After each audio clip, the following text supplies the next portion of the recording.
She was invisible to most people in the glass towers of the city, just a cleaner, moving quietly through marble floors and boardrooms that were never meant for her. But one night, Maya noticed something others refused to see. A whispered conversation. A dangerous plan. A truth powerful enough to destroy lives.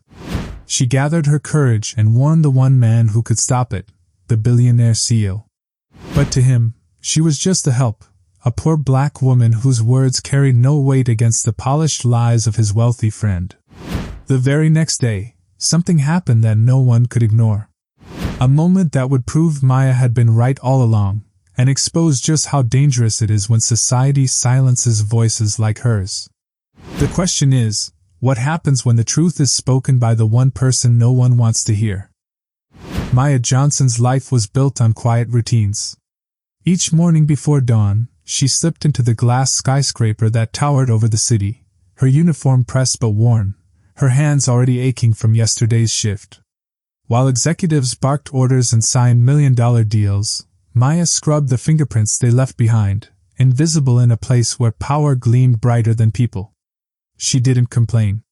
Her paycheck, modest as it was, kept the lights on in her small apartment and food on the table for her children.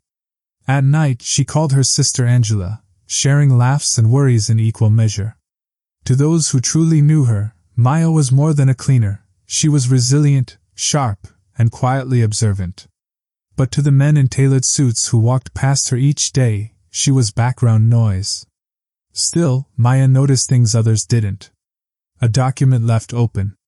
A voice raised too sharply behind a closed door. She wasn't looking for trouble, but trouble had a way of brushing past her mop bucket. And on one particular evening, she overheard something, a conversation not meant for her ears. Words that hinted at a darkness more dangerous than a late shift or an unpaid bill. Maya didn't know it yet, but that moment would place her at the center of a storm, where the color of her skin, the weight of her words, and the power of those who dismissed her would collide in ways no one could ignore. The night Maya overheard the conversation, she almost ignored it. She was cleaning the 22nd floor, moving quietly between the conference rooms, when two men lingered after hours. One was Richard Caldwell, the billionaire CEO whose name lit up magazines. The other was Charles Whitmore, his polished friend, always smiling with the kind of charm that never reached his eyes. Maya kept her head down, wiping the glass doors, but their voices carried. At first it sounded like casual business, deals, investments, handshakes. But then Charles's tone sharpened. He spoke about keeping people in their place, about shutting out undeserving workers from opportunities. His words dripped with disdain, not even veiled. And then, quieter but cutting, came the line Maya would never forget. "They'll never be equal, Richard. Not them. Not in our world." Her heart pounded. She knew exactly who he meant. People like her. People whose skin color had made them disposable in rooms like these. She wanted to slip away unnoticed, but the mop bucket squeaked against the tile. Charles's eyes flicked toward her for half a second, and though he smiled, she felt the chill of being seen in the worst possible way. That night, Maya lay awake, torn. She wasn't supposed to speak. Her job depended on silence, on being invisible. But something in her refused to stay quiet. She thought of her children, of the future they deserved. So the next morning, she gathered her courage and asked to see Richard. When she stood before him, he barely looked up from his desk. His office glowed with sunlight, while Maya stood in the shadows, holding her hands tightly together to stop them from trembling. "I need to tell you something I overheard," she began carefully.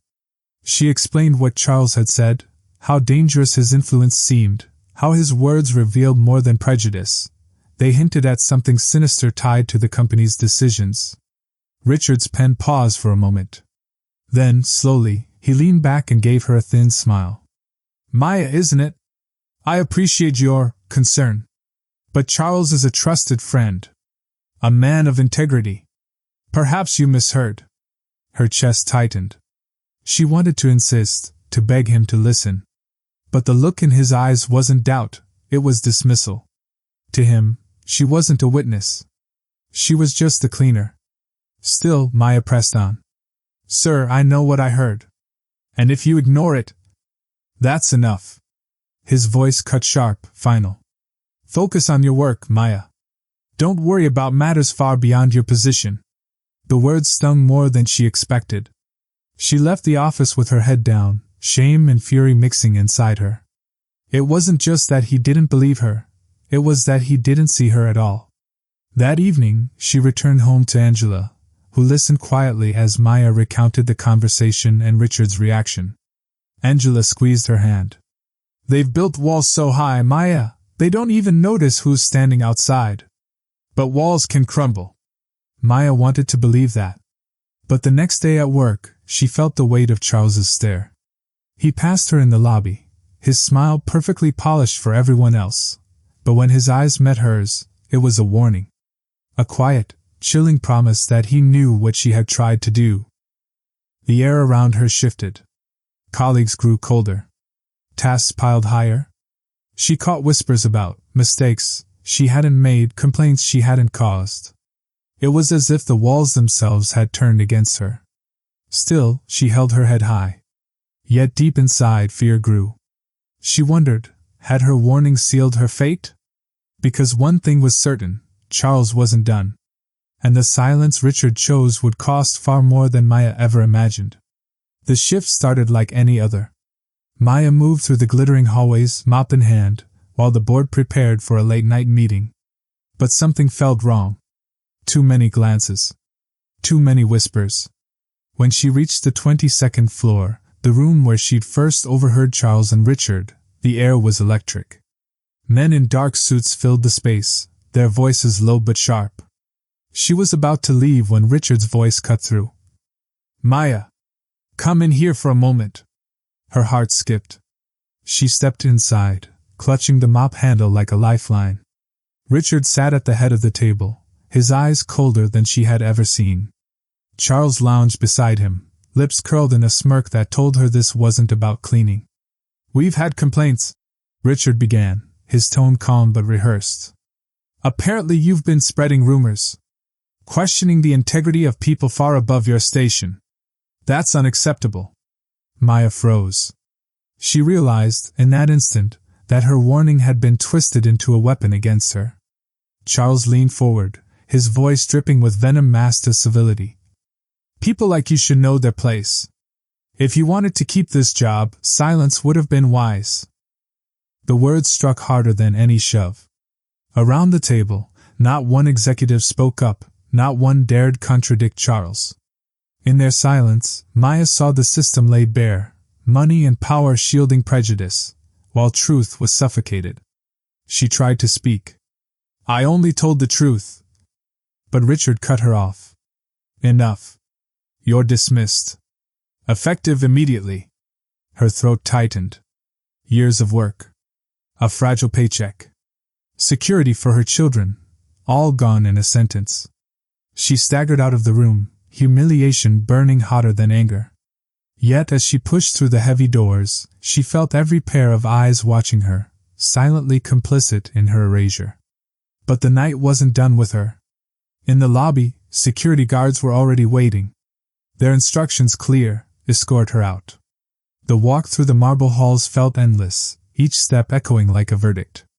She thought of her children asleep at home, her sister Angela who had always warned her how fragile respect could be for women like them. And still, Maya held her head high. Outside, the cold air slapped her skin.